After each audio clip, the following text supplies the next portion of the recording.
Olá, bom dia, a paz do Senhor. Que bom estar aqui mais uma vez neste domingo para poder ministrar esta aula da EBD. Hoje, propriamente dita, é a lição número 11 que nós estaremos estudando. É o título da lição: Atributos da Unidade da Fé: Humildade, Mansidão e Longanimidade. Nós temos o nosso texto áureo, que está inserido na carta dos Efésios, capítulo 4, verso 1, que diz assim: Rogo-vos, pois, eu, o preso do Senhor, que andeis como é digno de vocação com que fostes chamado. A verdade prática, a unidade na igreja depende de que os crentes evidenciem o cotidiano, a humildade e a mansidão e a longanimidade. A nossa lição deste domingo, ela está inserida, fundamentada nas cartas de Efésio, capítulo 4, verso 1 a 4, e também em Colossenses, capítulo 1, do verso 9 ao 12. Temos como objetivo geral desta lição mostrar que a unidade na Igreja de Cristo é o resultado da humildade, da mansidão, da longanimidade na vida dos crentes. O objetivo específico é explicar que a humanidade é uma virtude indispensável para a comunhão. E enfatizar que a mansidão produz crentes que promovem a paz e a conciliação. E frisar que a longanimidade capacita o crente a ser tolerante com as falhas alheias.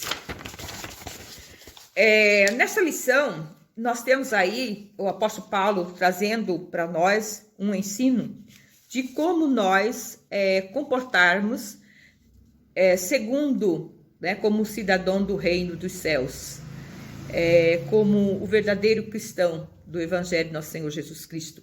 O apóstolo Paulo, ele traz aqui a preocupação de que a igreja viva em unidade, né? Esta é realmente uma convocação, um convite, uma advertência que o apóstolo Paulo faz.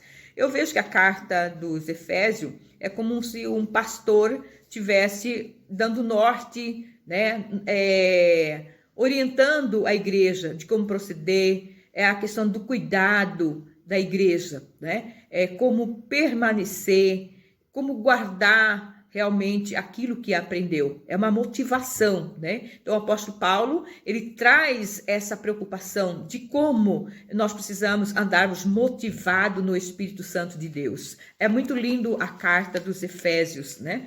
Essa preocupação do apóstolo Paulo.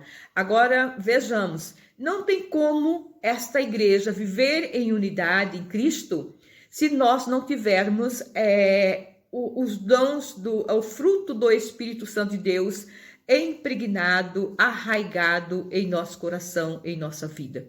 Não tem como dar esse resultado de unidade se nós não tivermos, né, essa virtude do Espírito Santo de Deus vestido da natureza de Cristo, né, em nós. Então, não tem como falar em unidade, né? Aqui o apóstolo Paulo diz unidade da igreja. Nós podemos observar nas lições anteriores, nós estudamos a lição quando tratava-se realmente dos judeus e gentios, eram dos povos, né? Eram separados, havia uma parede, né, que separava, né? Realmente havia um abismo entre um povo e outro povo, mas com a entrega de Cristo na cruz do Calvário, quando ele entregou, né, na cruz do Calvário para nos resgatar do pecado, do mundo, ali ele nos fez um único povo, né? Ele fez uma unidade. Nós somos família de Cristo, nós somos família de Deus. É um só Deus, é um só Pai.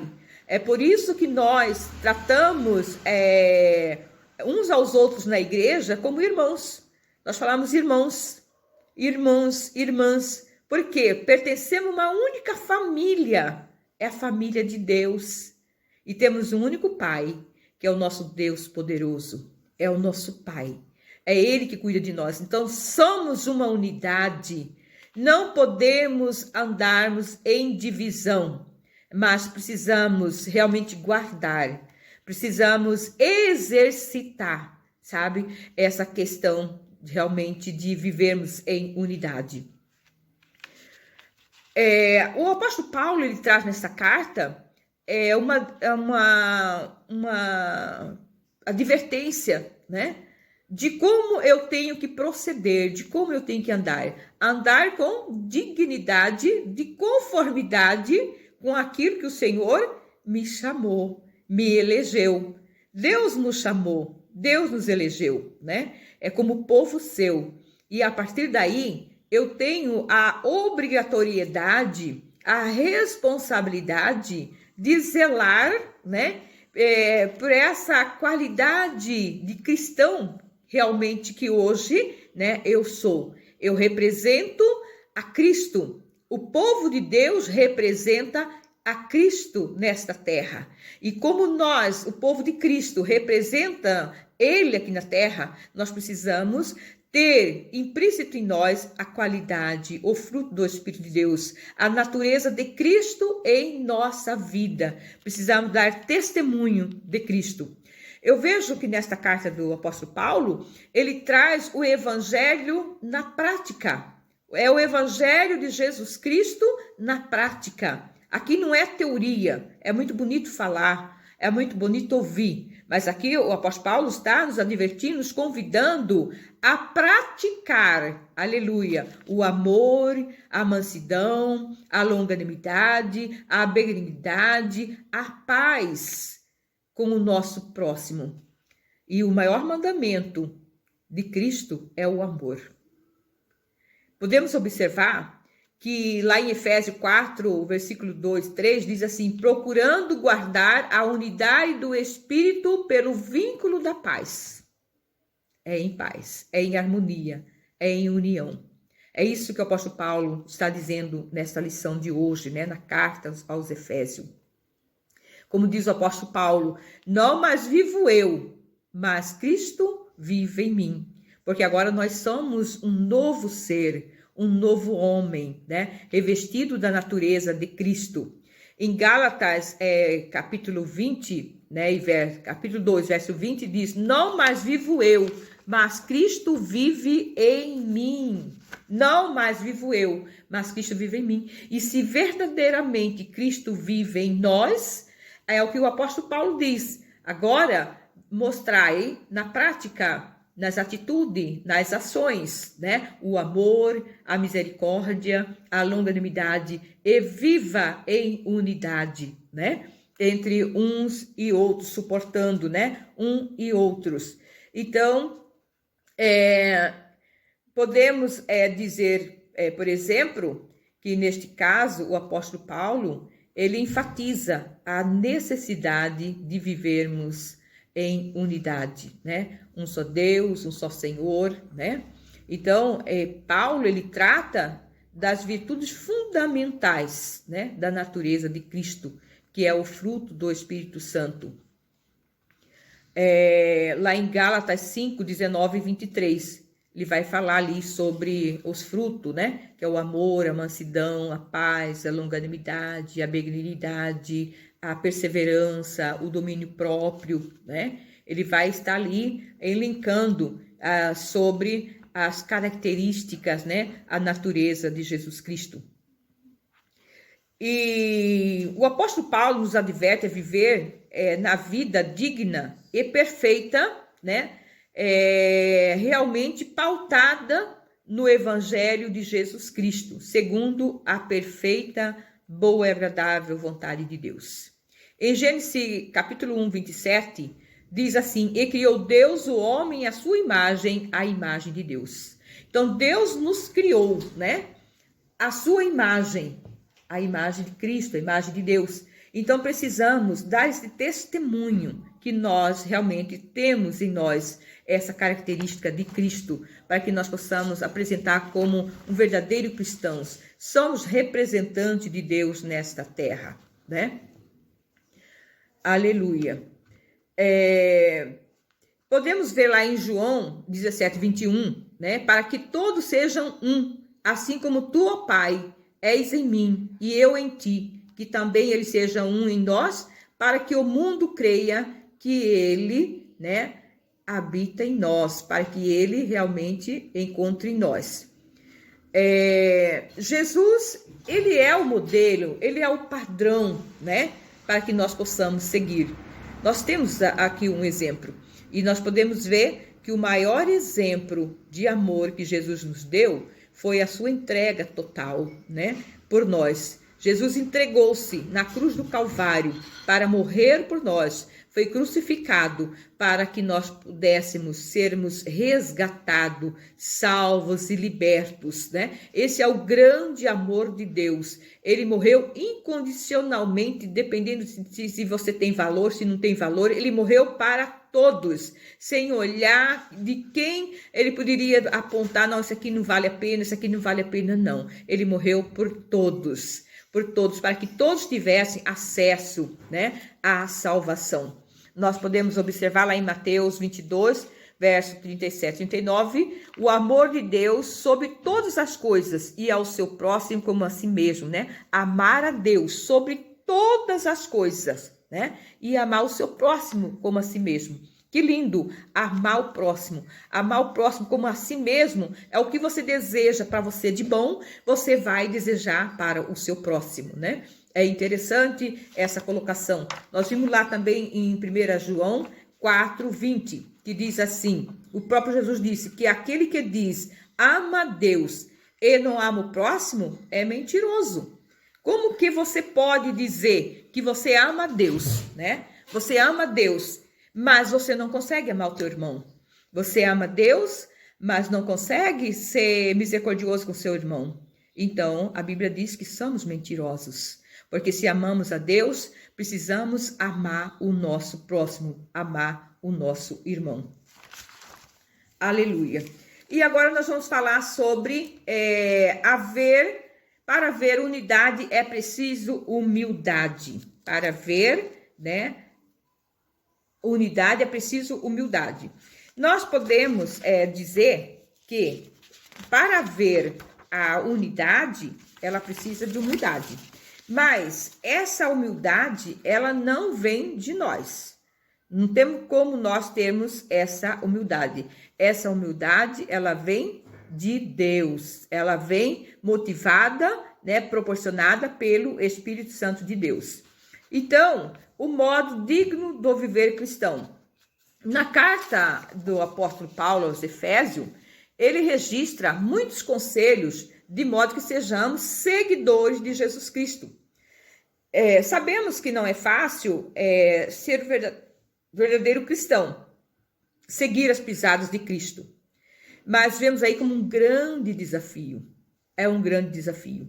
Mas, no entanto, a Bíblia diz, quem quiser vir após a mim, negue-se a si mesmo, né? Tome a cada dia a sua cruz e segue-me. Então, precisamos crucificar o nosso eu. Precisamos renunciar para sermos capazes de seguir a Cristo. Senão nós não damos conta, se nós não crucificarmos o nosso eu. Seguir os passos de Jesus é muito gratificante, é maravilhoso. Nós podemos observar que Jesus, ele já fez tudo. Ele pagou o alto preço na cruz do Calvário para o nosso resgate, para garantir a nossa salvação.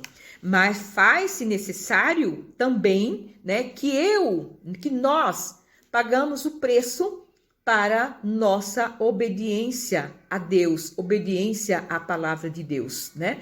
Mas que preço é esse? Preço da renúncia, né? Preço de crucificar o eu, né? Preço de renunciar. Não, eu não vou fazer, por quê? Porque não pode, o pastor não quer. Não, não é porque o pastor não quer, porque não pode. É porque vai entristecer o coração de Deus. Então, por amor a ele, eu não vou fazer. Essa compreensão da salvação é muito lindo. Como diz o apóstolo Paulo, né? Não sou eu que vive, mas em mim. Não sou eu mais. Porque agora eu sou um novo homem. A minha vida foi entregue totalmente a Deus. Agora é Cristo que vive em mim. E por Cristo viver em mim, eu faço as coisas que agradam o coração de Cristo. É o que agrada o coração de Cristo. Eu faço as coisas segundo a perfeita e boa, agradável a vontade de Deus. É isso que é interessante quando nós falamos que precisa viver em unidade, em humildade, né? Podemos observar, por exemplo, um profissional, um médico, um advogado, um engenheiro, enfim, né? Ele como profissional, ele precisa ter habilidade, conhecimentos para executar a sua função. Não tem como ele ser um médico se ele não ter qualificação, se ele não ter competência, né? Não tem como ele ser um advogado para ele poder, né, fazer realmente as causas, né, as petições necessárias de convencer o juiz de que o seu cliente venha ganhar ação. Ele precisa ter competência, qualidade, qualificação. E assim somos nós, como servos do Senhor. Nós precisamos ter essa competência, essa qualidade, essa qualificação, né, para nós fazermos a obra do Senhor. E isso é o Senhor que promove em nós, né? É Ele que dá essa graça, o espírito da sabedoria, do entendimento. Isso é muito importante.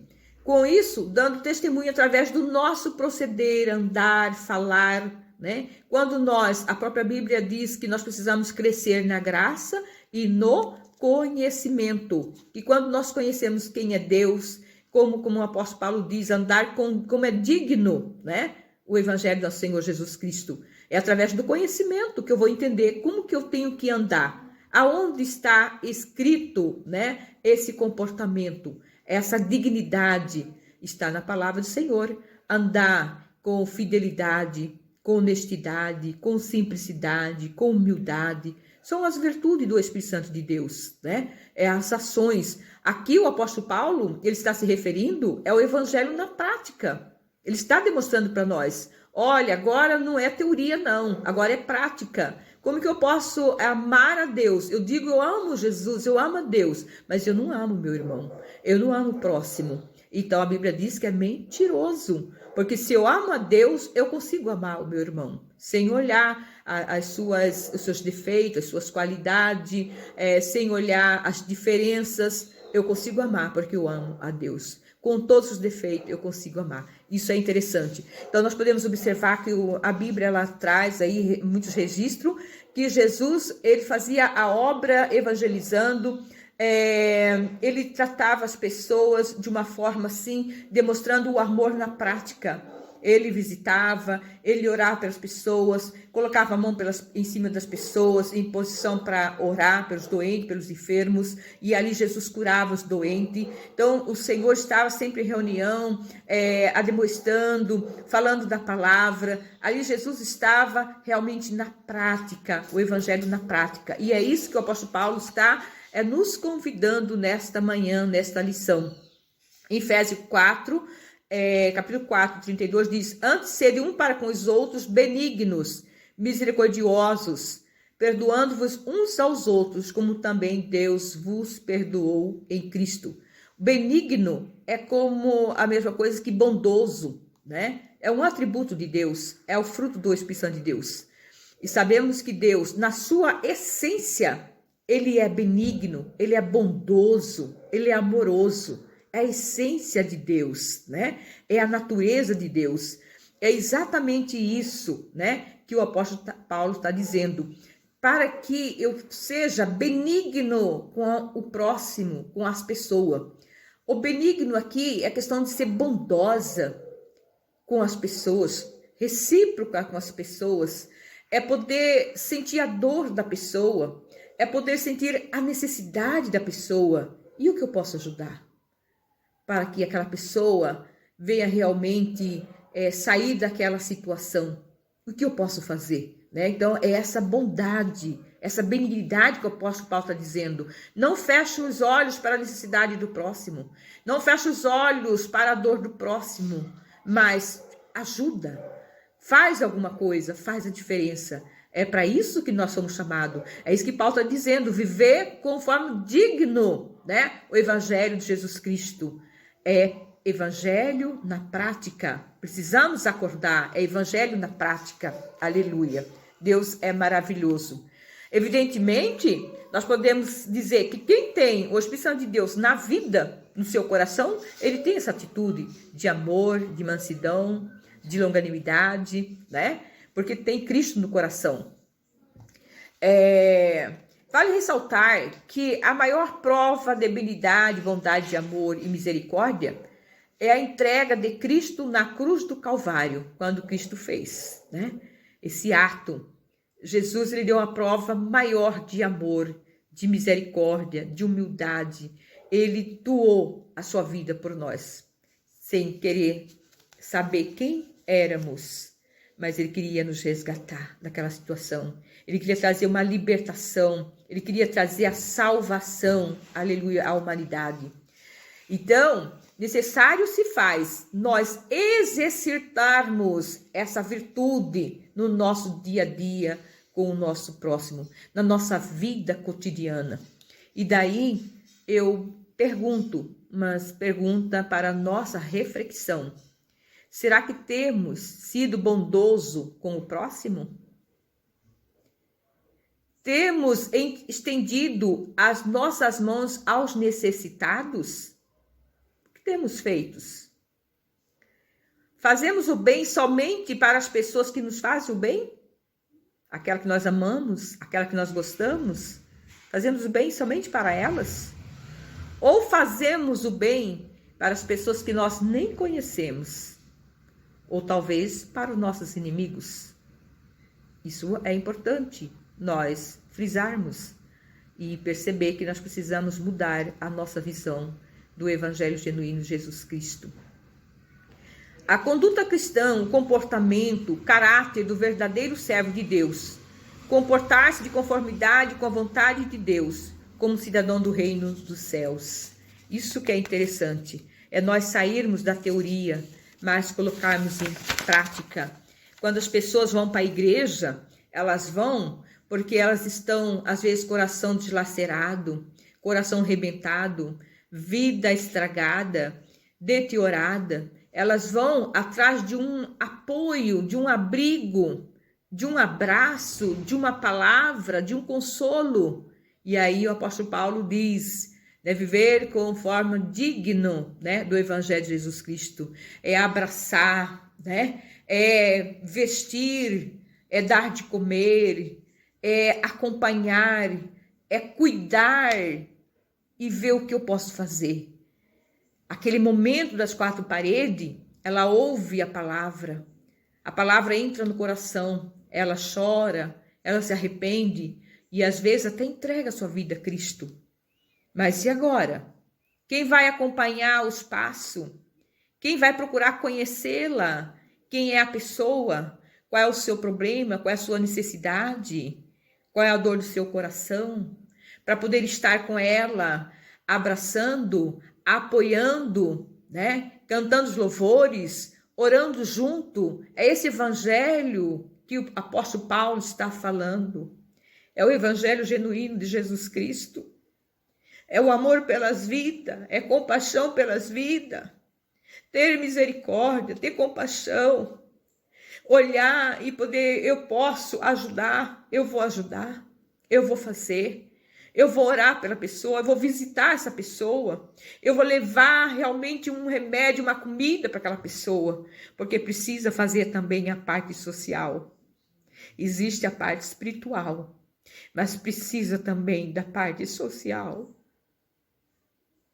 E é isso que o apóstolo Paulo está nos advertindo, nos alertando nesta manhã, para que nós posicionamos no evangelho, na prática, viver com dignidade, aleluia, do verdadeiro evangelho genuíno de Jesus Cristo, a compaixão, a misericórdia.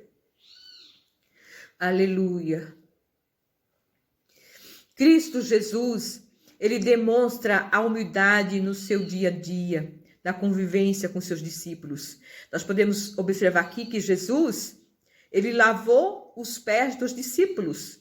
Ele era Rei dos reis, Senhor dos senhores, ele é, né? Rei dos reis, Senhor dos senhores, todo-poderoso. Era mestre, mas ele lavou os pés.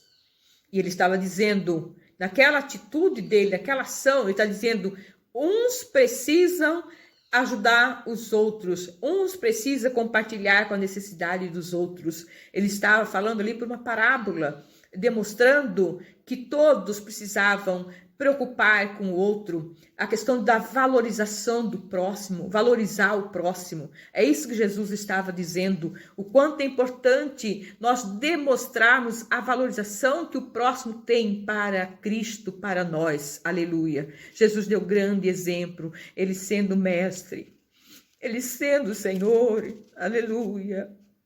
E nós precisamos andar nesse evangelho de Jesus Cristo, de modo que nós possamos amar as pessoas sem olhar a questão social, intelectual, a questão financeira, mas olhar como ser humano. Aleluia. Na vida de Cristo, que a humildade aparece como virtude, pois ele não teve por usurpação ser igual a Deus, mas aniquilou-se a si mesmo, tornando a forma de servo. Filipenses, capítulo 2, versos 6 e 7. Deus, ele não teve como usurpação, mas ele se deixou ficar ali daquela forma tão natural, esvaziou-se de tudo e dizer: não, eu preciso lavar os pés, eu necessito lavar os pés. É para mostrar que nós não somos nada, não podemos fazer a diferença, andar com diferença, mas o apóstolo Paulo nos adverte viver em unidade de fé, unidade de amor. Aleluia. É isso que o apóstolo Paulo está falando nesta carta. Humildade em tudo que fazemos. O apóstolo Paulo, ele está nos advertindo, nos ensinando que precisamos ter humildade em tudo. Até para realizar uma obra social, até para fazermos um trabalho para o Senhor, nós precisamos saber qual é a intenção desse bem, qual é a intenção desse trabalho, qual é a minha intenção. Eu estou fazendo com a intenção de que o nome do Senhor seja glorificado. Eu estou fazendo com a intenção de que as pessoas venham melhorar, de que eu venha trazer um resultado de transformação na sociedade, que eu venha trazer transformação na comunidade, que eu venha trazer mudança de vida na vida das pessoas. Qual é a intenção que eu estou realizando determinado trabalho para o Senhor? Mesmo que seja na igreja, que seja na comunidade, que seja na família, mas nós precisamos entender qual é a intensidade, né, desse trabalho, a intenção desse trabalho que eu estou fazendo. Se a intenção desse trabalho foi para que eu seja autopromovida, que o meu nome seja estampado, que o meu nome seja visto, né, não tem significado para Deus. Mas se eu estou realizando um trabalho, seja ele social, seja ele espiritual, mas com a intenção de que esse trabalho surta efeito na vida das pessoas, mudança, transformação, de modo que o nome do Senhor seja glorificado na vida das pessoas, aí sim o Senhor vai receber, o coração de Deus vai se alegrar, porque eu estou fazendo tudo para Ele. Às vezes cantamos bonito, nós temos uma voz maravilhosa e cantamos bonito. E eu começo a competir. Quem canta mais bonito? Eu vou cantar para mostrar a minha voz. Deus não tem interesse nisso. Deus não recebe esse louvor. Ah, mas eu prego melhor, eu prego mais bonito, eu falo mais bonito. Deus também não está interessado nisso. O coração de Deus não vai receber. Mas se você pregar com a intenção de que as almas sejam salvas, libertas, alcançadas pelo Evangelho de Jesus Cristo, Deus receberá. Nós precisamos ter humildade até em fazer o trabalho do Senhor, a obra do Senhor. E vale nós pensarmos qual é a intenção do meu trabalho que eu estou fazendo. É para me promover ou é para a glorificação do nome do Senhor? Aleluia.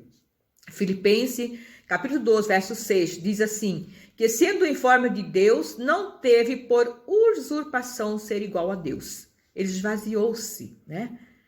Ele esvaziou-se de si mesmo e tornando forma de servo, fazendo semelhante aos homens. Aleluia. Deus é maravilhoso. A Bíblia afirma que a humildade, né? Que os humildes é o reino dos céus. Dos humildes é o reino dos céus. Que maravilha, né? O escritor em Provérbio, lá em capítulo 15, verso 33, diz assim, que a humildade precede o quê? A honra. Que lindo, né? A humildade precede a honra. A humildade é uma virtude tão fundamental que faz parte do próprio caráter de Deus, né? Mas a humildade é uma virtude que também pode ser simulada por algumas pessoas. Ela pode ter o quê? Uma falsa humildade, né? O apóstolo Paulo nos adverte lá em Colossenses 2, capítulo 2, verso 18 e 23. Porque ele faz aqui um alerta, porque existe os falsos, né? Atitude que demonstra uma humildade, mas não são humildes. É humilde quando lhe convém. Ele é humilde, mas não tem a humildade, porque aqui o apóstolo Paulo está falando da humildade do Espírito de Deus na vida do cristão. Então, às vezes, ele pode até diante de um líder, né, diante de uma reunião, aceitar certas ordens, né, certas diretrizes, porque ele depende daquilo para que ele seja promovido, para que ele venha galgar um cargo, uma posição social, enfim, ele precisa daquilo. Então ele veste de humildade, mas não tem humildade. É só aquele momento, para aquele fim. Então ele é humilde quando lhes convém. Não convém, então ele é o homem natural. Mas o apóstolo Paulo está dizendo aqui do verdadeiro cristão. Viver como é digno de conforme você foi vocacionado, chamado e eleito, né? Então, eu fui eleita para ser serva do Senhor. Eu fui eleita para falar do Evangelho de Jesus Cristo. Então, eu preciso me comportar, dar testemunho desse Evangelho de Jesus Cristo na minha vida, né? É isso que o apóstolo Paulo está dizendo. É a humildade de espírito, né? Humilde, é importante frisar que aqui não se trata de questão de fracos, ser pobre, porque existem pessoas pobres que são extremamente orgulhosos, prepotentes. Aqui o apóstolo Paulo está dizendo da humildade de espírito, né? Ser manso, humilde, né? Quebrantado de coração. É isso que o apóstolo Paulo está se referindo. E agora nós vamos falar da verdadeira humildade. Aleluia, Jesus Cristo. Deus é maravilhoso. Aqui nós temos alguns exemplos da humildade que nós podemos olhar aqui na questão dos homens, né, que a Bíblia traz, né? Caso de Abraão, caso de Jó, Moisés, Jeremias, Paulo e outros, né? São pessoas que têm um espírito realmente de humildade, né? Que nos mostrou, que nos trouxe uma história bonita de vida, né? E foram vitoriosas. Lá no livro de João, capítulo 13, verso 3 a 16. A verdadeira humildade é desenvolvida no crente pela ação e a habitação do Espírito Santo de Deus em sua vida. Então, se o Espírito Santo de Deus está em nossa vida, ela é desenvolvida, né? Ela é uma atitude sincera, que não dá lugar para arrogância, né? A autossuficiência, pois é aquele que é verdadeiramente humilde e reconhece sua total dependência de Deus. Então, quem é humilde, ele reconhece que tudo que ele é pela misericórdia de Deus. De tudo que ele sabe, é misericórdia de Deus. De tudo que ele adquiriu, é o grande amor de Deus, né? A Bíblia diz lá em Provérbio 3,34, Deus resiste aos soberbos, mas dá graças aos humildes, né? Aleluia.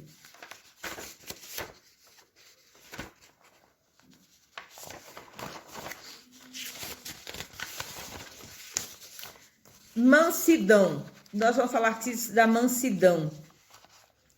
É um aspecto do fruto do Espírito.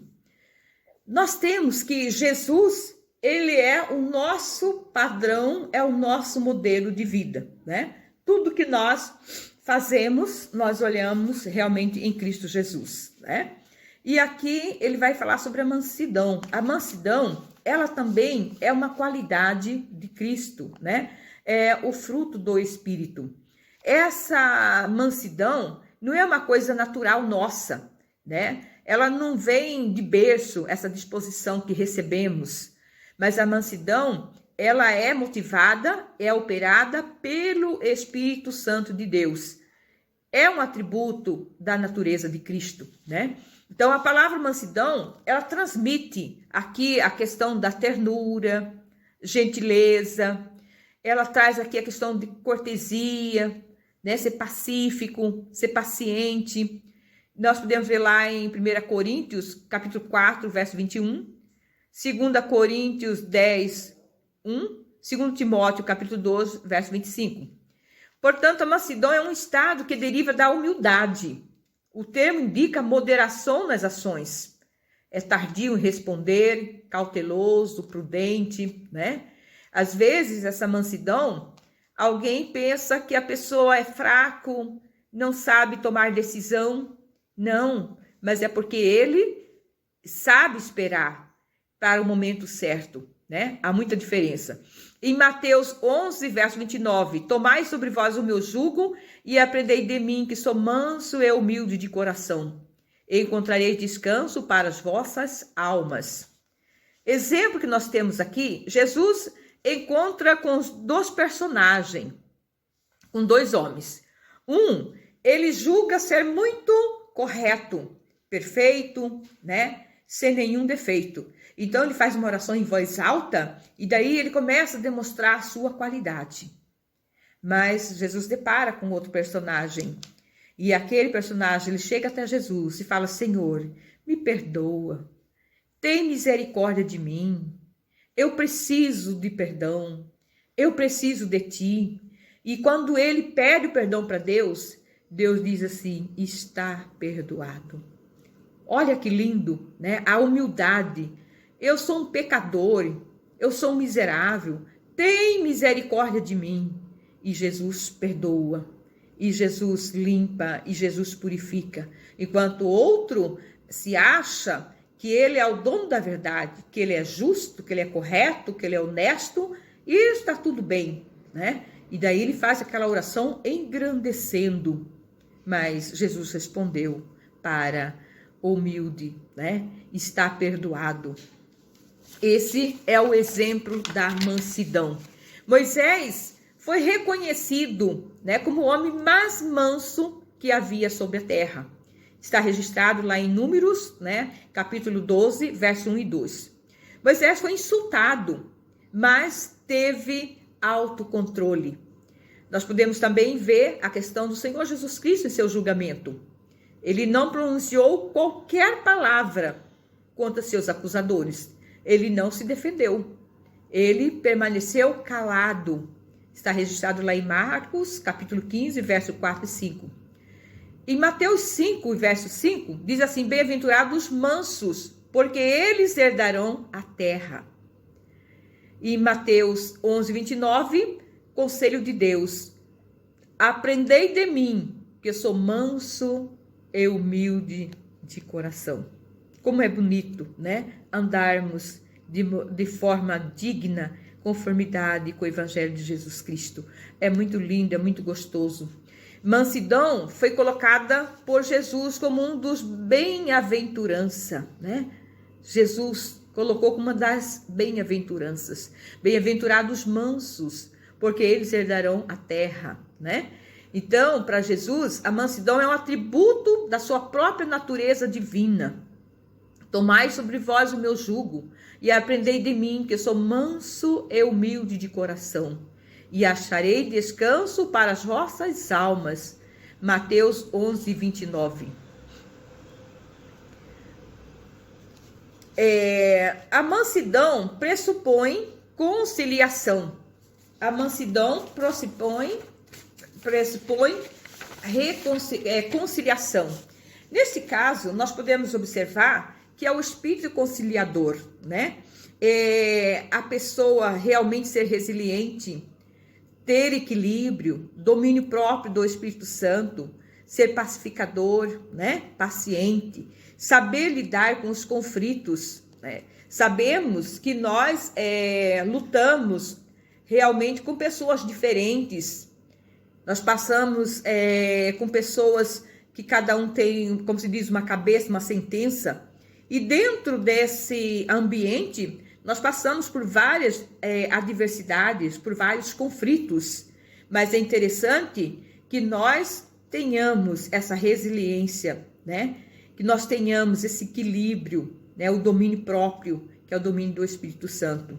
Nós podemos ver lá em 2 Coríntios, capítulo 12, verso 10, diz assim: e a quem perdoardes alguma coisa, também eu, porque o que eu também perdoei, se é que tenho perdoado por amor de vós, o fiz na presença de Cristo, para que não sejamos vencidos por Satanás, né? Então, nós estamos vivendo realmente com pessoas, às vezes, com posturas diferentes, pensamentos diferentes, e nós precisamos ter tolerância com os fracos, né? Suportar os fracos. Então, se os cristãos desenvolvessem essa virtude do Espírito Santo, o fruto do Espírito Santo de Deus na nossa vida, nós não teríamos esse momento conflituoso, né? Desapareceria esses conflitos, essas divisão, né? Porque estava em nós implícito a natureza de Cristo em nossa vida. Então, não haveria esses momentos conflituosos, né? Então, em lugar de sentimentos facciosos, nós teríamos o quê? Paz, alegria, mansidão, conciliação, né? Nós podemos ver lá 1 Coríntios, capítulo 1, verso 10, né? Rogo-vos, porém, irmãos, pelo nome do Senhor Jesus Cristo, que digais todos uma mesma coisa, e que não haja entre vós dissensões, antes sejais unidos em um mesmo pensamento e um mesmo parecer. Então, vale dizer que aqui, quando a gente fala de unidade, né, de cristão, né, unidade do povo de Deus, precisamos entender que dentro desse contexto há pessoas de diversos temperamentos, né, temperamentos diferenciados. Existem pessoas sanguíneos, outros mais fleumáticos, outros coléricos, outros melancólicos, mas isso não dá direito de nós fazermos conforme a gente quer fazer, ser estourado, né? Dizer qualquer palavra sem pensar, porque aqui no caso o apóstolo Paulo nos adverte, né? Como nova criatura em Cristo Jesus, nós temos implícito em nós a natureza de Cristo. É por isso que a Bíblia diz que nós precisamos cultivar, cativar, né? Manter em nós esse amor de Cristo, o fruto do Espírito Santo de Deus, porque diante dessa situação, desse contexto, nós vamos saber lidar, mesmo a natureza perversa, a nossa natureza rebelde, mas nós temos controle sobre ela, porque nós somos cidadãos dos céus, né? Então, como uma nova criatura em Cristo Jesus, é buscar andar em espírito e crucificar a nossa carne, né? Agora, nós temos aqui o item 3. Para haver unidade, é preciso longanimidade para o exercício do perdão. Veja bem, devemos cultivar a longura de espírito, né? Desenvolver seguindo a palavra de Deus e a orientação do Espírito Santo de Deus. Lá em Gênesis, capítulo 1, verso 26 e 27, por isso ordena-se aos cristãos que cultivem e demonstre esta qualidade, né? Ser longânimo, ser pacífico, tardio em tomar atitudes, né? Colossenses 3 e 12. Ser longânimos para com todos, né? 1 Timóteo 5, 14. A Escritura revela como Deus avalia a longanimidade e salientam a tolice e os maus resultados de não se manter longura do Espírito. Veja só o que acontece, né? Com pessoas que não têm essa longanimidade. Muitas vezes, eles tomam as atitudes que traz certos prejuízos irreparáveis. Prejuízos irreparáveis, por não possuir essa longura do Espírito, né? Veja só, quem é longânimo talvez pareça fraco, mas na realidade ele usa de discernimento. Às vezes é uma pessoa que ela demora a dar um parecer, ela demora a responder, mas é porque ela está buscando o discernimento de Deus, como responder, como tomar tal atitude. Ela é tardia em tomar tal atitude, porque ela sabe que as consequências às vezes podem ser irreparáveis. Então, quem é vagaroso em irar-se é abundante em discernimento, mas aquele que é impaciente exalta a tolice, né? Provérbio 14, 29. Quantos estragos na família, quantos estragos às vezes na igreja, por falta de ser longânimo, pacífico, tolerar as pessoas, né? Isso é importante a gente atentar para isso, né? Ser tolerante, capaz de perdoar. 1 Pedro, capítulo 3, verso 20. 2 Pedro, capítulo 3, 9. Colossenses, capítulo 3, verso 12 e 13. Sabemos que é mais um aspecto do fruto do Espírito Santo de Deus desenvolvido na vida do cristão. Tolerar a má conduta dos outros, né? Em 1 Coríntios, capítulo 6, de 1 a 6. Então, isso é importante. Percebe-se que a Bíblia ensina a ser paciente nas tribulações. Romanos 12, 12. Suportar os erros, as falhas dos outros. Pois o próprio Deus é descrito como longânimo e tardio em irar-se. Salmo 86, 15. Contudo, o exercício da paciência requer a vida de amor, que é o princípio basilar de todas as ações do cristão em Cristo Jesus. Nós vamos agora falar sobre suportando uns aos outros. Suportando uns aos outros em amor. Percebe-se que durante a nossa caminhada cristã, nos deparamos com muitas pessoas, né, com situações de hostilidade, com situações graves, né, muitas contendas, dissensões. Lá em Atos, capítulo 14, 22, fala sobre isso. Entendemos que é nesse momento que precisamos tolerar, suportar uns aos outros. Atos 14, 22 diz assim: confirmando os ânimos dos discípulos, exortando-os a permanecer na fé, pois que por muitas tribulações nos importa entrar no reino dos céus. O segredo é alcançar o nosso alvo, é o nosso objetivo, é alcançar o céu, né? Então, confirmando os ânimos dos discípulos, exortando-os a permanecer na fé, pois que muitas tribulações nos importa entrar no reino de Deus. Pois que por muita tribulação, né, nos importa entrar no reino de Deus. 1 Pedro 4, 8. Mas, sobretudo, tende ardente amor um para com os outros, porque o amor cobrirá a multidão de pecados. Tens suportado aqueles que estão feridos, cansados, atribulados? É uma pergunta, né? Então, esse ardente amor é esse amor ágape, né, de Deus, é o verdadeiro amor, que nós possamos suportar os fracos, né, os atribulados. Antes, ser um para com os outros, benignos, misericordioso, perdoando-vos uns aos outros, como também Deus os perdoou em Cristo Jesus. Aleluia. Efésios 4, 2, 3. Com toda a humildade e mansidão, com longanimidade, suportando uns aos outros em amor, procurando guardar a unidade do Espírito pelo vínculo da paz, né?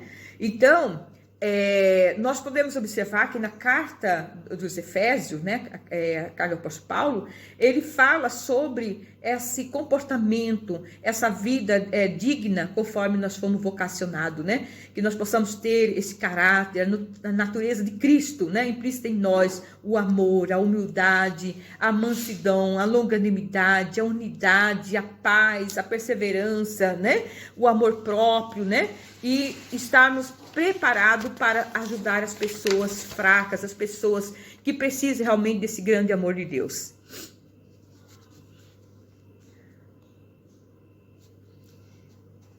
O maior mandamento é amar a Deus sobre todas as coisas e ao seu próximo como a si mesmo, né?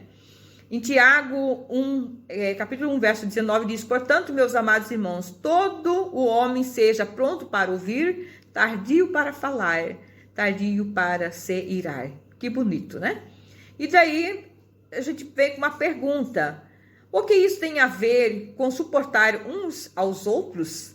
O que tem isso a ver? o amor de Deus e ao irmão. A palavra suportar tem várias definições no dicionário, entre elas é apoiar-se, né? Dar apoio a alguém, né? Alguém que vem para a casa do Senhor, né? Ou alguém que está ao nosso redor e precisa de um apoio, de um ombro amigo, onde você vai poder sentar, ouvir a pessoa, né? Dar um conselho. Então, esse é o significado realmente de suportar, você apoiar a pessoa, né? Dar apoio, sustentar aquela pessoa de forma que ela tenha força, motivação para caminhar, né? Aguentar, sofrer, compadecer com aquela pessoa, né? Colocar no lugar daquela pessoa, né? Então, o maior mandamento é amar a Deus sobre todas as coisas e ao seu próximo. Mateus 22:37. Esse é o maior mandamento do Senhor, né? O mesmo escritor em Efésios, capítulo 4, 1 e 2, né, descreve o amor paciente e benigno.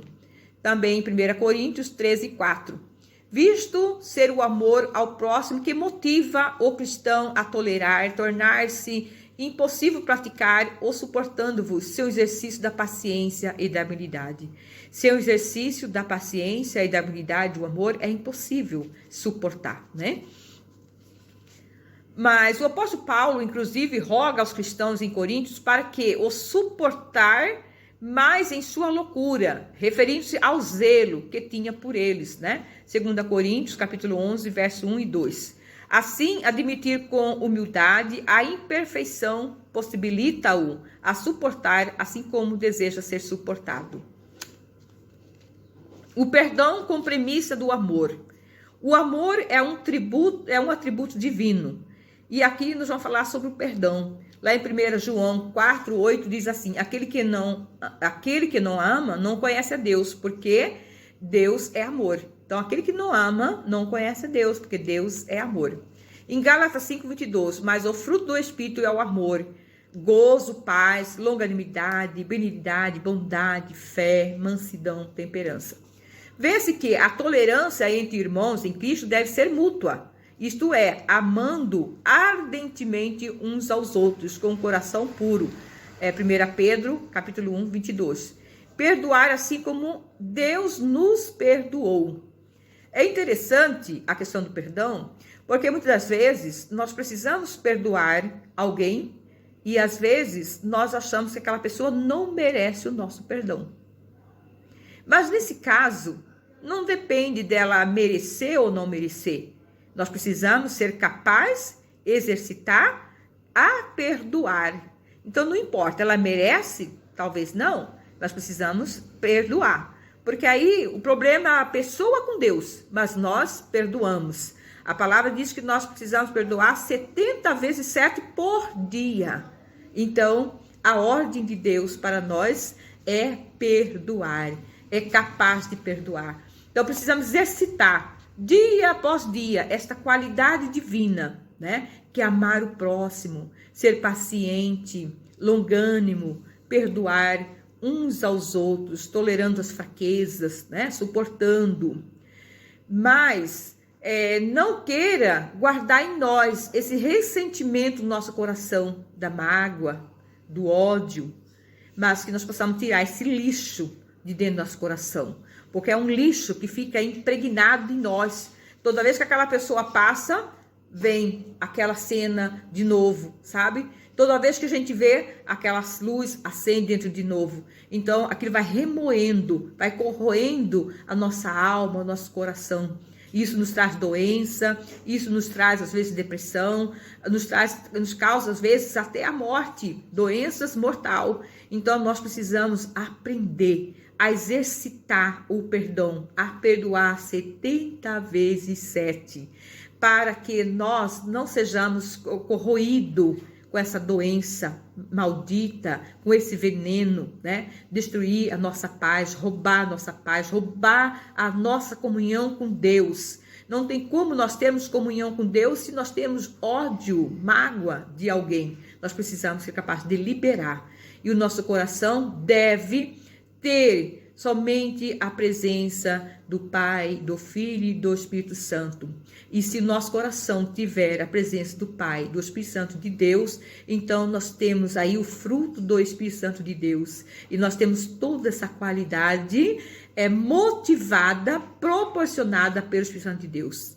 E eu agradeço a todos que vão estar ouvindo esta aula para que possa ser realmente mudado o comportamento, possa aprender um pouquinho mais de como devemos andar com dignidade, segundo o Evangelho de Jesus Cristo, que possamos realmente fazer uma análise, né? Uma avaliação no que eu preciso mudar.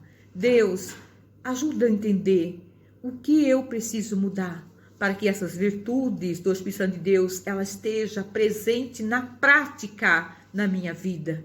E vai ser maravilhoso. E muitas vidas vão ser transformadas através do teu testemunho.